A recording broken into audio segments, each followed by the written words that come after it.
طول حياتي كنت بصحى وبعمل كل حاجة وحشة ممكن اعملها في حياتي. بدور على حاجات اللي ممكن تديني متعة. بفضل العب فيديو جيمز، بفضل اعمل سكرولينج. بالنسبة لك دلوقتي ده هيبان اكنه حاجة عادية خالص. بالنسبة لك دلوقتي ده الطبيعي، بس انت مش مستوعب انت بعيد من الطبيعي قد ايه. الطبيعي مش ان انت تبقى قاعد على موبايلك، الطبيعي ان انت تبقى قاعد مع اصحابك بتتكلم، الطبيعي مش ان انت تبقى قاعد بتلعب فيديو جيمز عشان تحاول توصل لليفل 100 او تحاول تكسب الماتش. الطبيعي ان انت تكون بتحقق حاجات في حياتك الحقيقية، في الارض الواقع، مش في حاجات زي الفيديو جيمز وزي الالعاب اللي بتلعبها اونلاين. بس ايه السبب اللي بيخليك تكون عايز تلعب لعبة اللي هتخليك تكسب مثلا؟ يعني ايه السبب اللي انت بتلعب لعبة بجد؟ السبب الاساسي ان انت بتلعب لعبة هو ان انت تكسب، صح؟ ده اللي بيديك متعة، مش ان انت تكسب نفسه، بس ان انت تلعب اللعبة وتحاول تكسب. الجيرني نفسها دي هي اللي بتديك المتعة. المشكلة ان انت مش عارف تعمل الجيرني دي في حياتك الحقيقية. متوقع ان الريسك عالي جدا، متوقع ان خوفك هيبعدك، ان في تشانس كبيرة اوي ما تنجحش. ان انا لازم امشي على الاستراتيجي الطبيعية، ان انا لازم امشي ان انا اخش جامعة واجيب ديجري، وبعد ما اجيب الديجري بتاعي اروح داخل شغال اي شغلانه عاديه لغايه ما اوصل لليفل 2 في الشغلانه، واوصل لليفل 3 وما اعرفش. ده اللي انت متوقعه يحصل في حياتك الطبيعيه، ده اللي انت بتعمله في حياتك. بس في فيديو جيمز انت بتعملش كده. في فيديو جيمز انت بتدور على اسرع طريقه تكسب، احسن طريقه تكسب، امتع طريقه تكسب. بتدور على طرق تعرف توصل للجولز اللي انت عايزها. بتفضل تلف حوالين الهدف بتاعك لغايه ما توصل له. تفضل تجري وتحاول وتسعى لغايه ما توصل للهدف بتاعك. ده اللي انت بتعمله في فيديو جيمز. ليه ما بتعملش كده في حياتك الحقيقيه؟ السبب الاساسي هو الريسك. السبب الاساسي هو ان انت خايف ان اللي انت عايزه ممكن ما ينجحش. المشكله في فيديو جيمز ان انت عارف ان انت ممكن تكسب. لو حاولت وعملت كذا وكذا وكذا وكذا ممكن تكسب. لو رحت كلمت فلان ورحت دخلت في تشالنج كذا وعملت كويست كذا ممكن تكسب. بس انت في الحقيقه ما بتعرفش. في الحقيقه في فاكتور جديد اسمه ريسك، ما كانش عندك في الاول، ما كانش عندك في الفيديو جيمز.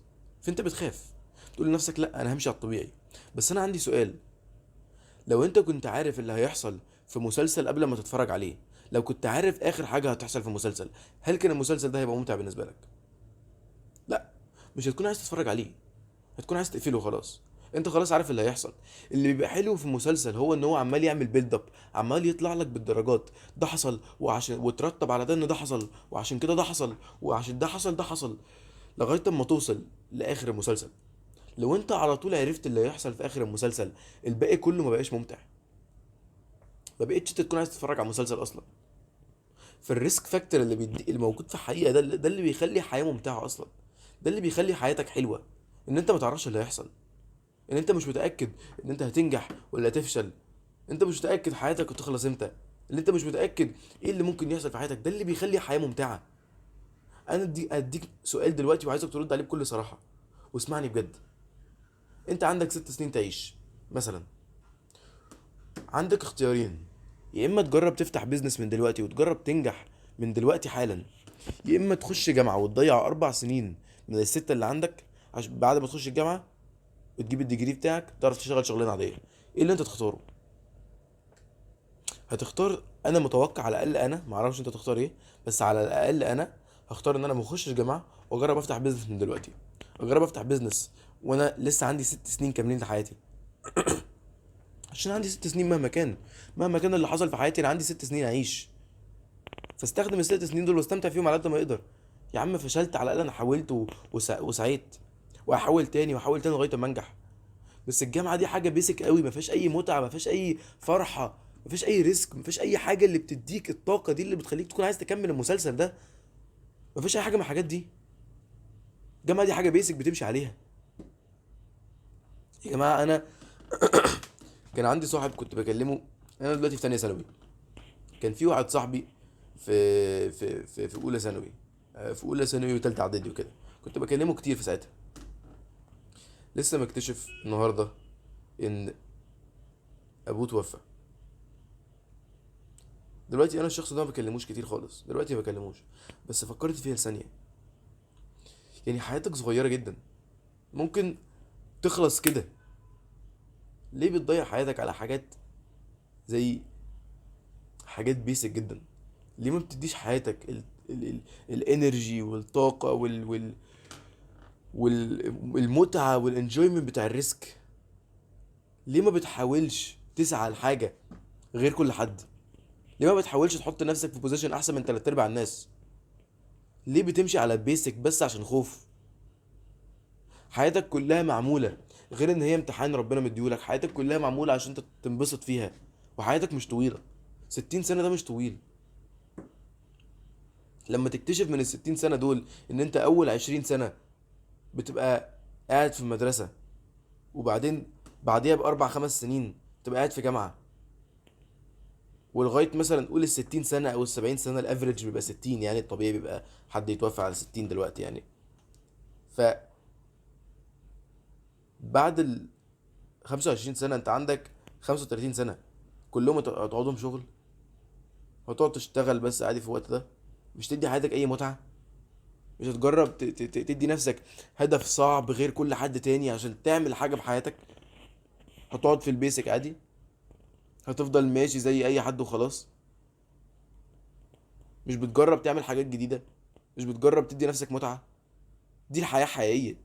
دي المتعة اللي بتجيلك في حقيقة لما تدي نفسك هدف غير كل حد تاني، وبرضه غصب عن كده تحققه. ده اللي بيديك متعة. ولو هتقولي مش قادر اعمله، مش عايز اجرب اعمله عشان في ريسك كبير، عشان في فرصة كبيرة قوي ان انت ما تنجحش. طب وايه لو ما نجحتش؟ انت عندك ايه تخسره اصلا؟ انت حياتك العادية ان انت تروح الجامعة وتشتغل. بس دي الحياة بيسك. مدرسة، جامعة، اشتغل. بس ايه اصلا يعني؟ فكر فيها لثانية، ايه المتعة اللي في كده؟ لكن تخيل بتحكي لحد حياتك، تقول له ايوه انا رحت مدرسة غصب عني بس ما دخلتش جامعة. سبت الجامعة وفتحت بيزنس، والبيزنس نجح وعرفت اسافر حوالين العالم كله، وجالي وبنيت جسم جامد جدا في الجيم، وكنت عارف الاقي واحدة واتجوزتها وكانت واحدة شكلها حلو، واحدة مؤدبة. تخيل تحكي حياتك لحد بالمتعة دي. تخيل ده يبقى انت، تخيل دي تبقى حياتك. بس انت عمرك في حياتك ما هتوصل للحياة دي لو انت ماشي على الطبيعي اللي كل حد ماشي عليه. لو انت ماشي على البيسك عمرك ما هيجي لك حاجة اوت اوف ذا بوكس، عمرك ما هيجي لك حاجة جديدة. اعرف دايما، حط اللاين ده في دماغك، حط الجملة دي في دماغك.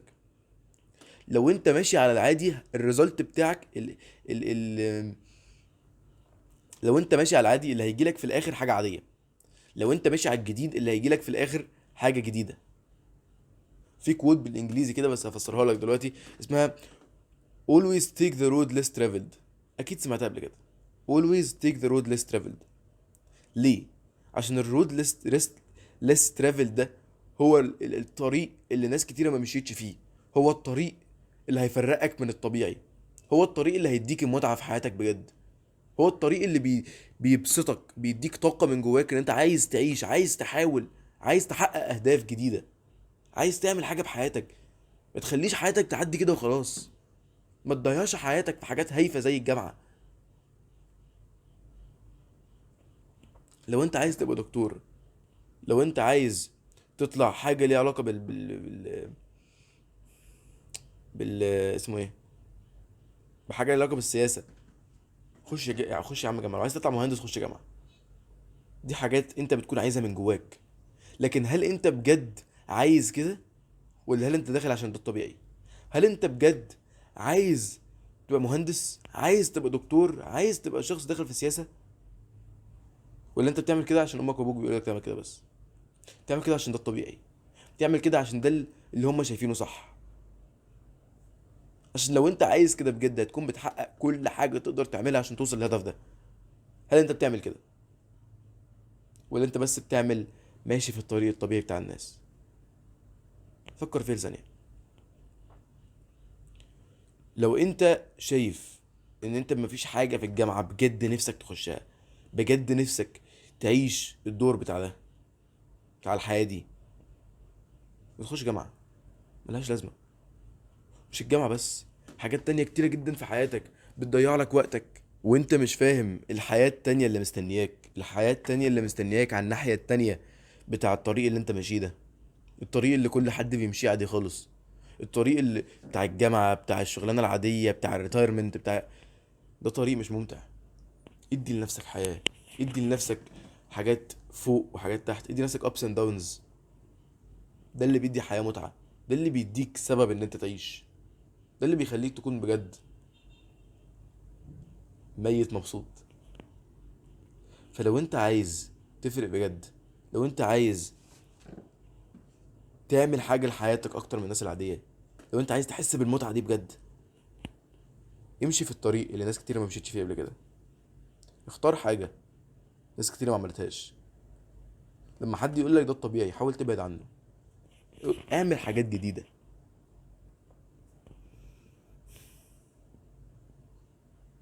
وحياتك هتتغير بطريقة غير طبيعية. هتشوف الناحية التانية، هتشوف الحياة التانية اللي ممكن تعيشها لو انت ما مشيتش على الطريق اللي الناس طبيعي بتمشي فيه وخلاص. لو عجبك الفيديو ده وعايز تشوف كونتنت اكتر زي كده، عايز تعرف تحسن حياتك وتودي نفسك للليفل التاني اللي اكبر من كده بمراحل، انا عندي كوميونتي اسمها سوشيال ميديا اوف بوزيتيفيتي، اللينك بتاعها في الديسكربشن ده. جوه الكوميونتي دي انا هكون بساعدك. جوه الكوميونتي دي هتلاقي ناس تانية زيك بالظبط عايزة تتحسن، عايزة توصل لليفلز اعلى في حياتهم. وانتوا ممكن تلاقي صاحبك هناك، ممكن تلاقي واحد معاك يفضل واقف معاك في اي حاجة. وكمان الكوميونتي دي كل ما حد يجي يقول لي حاجة هو محتاجها هكون حاططها فيديو جوه الكوميونتي، بحس ان مش بس انت تستفاد، انت وكل حد تاني جوه الكوميونتي شايف ان الموضوع ده هيفيده بجد. لو انت عايز تغير حياتك، لو انت عايز تعمل حاجة لحياتك بجد، الكوميونتي دي هتبقى ليك انت وانت بالظبط. دايما افتكر، خليك مبسوط، امشي في الطريق اللي ناس كتير ما مشيتش فيه قبل كده، لو عايز تشوف فرق في حياتك بجد. اشوفك في فيديو جاي.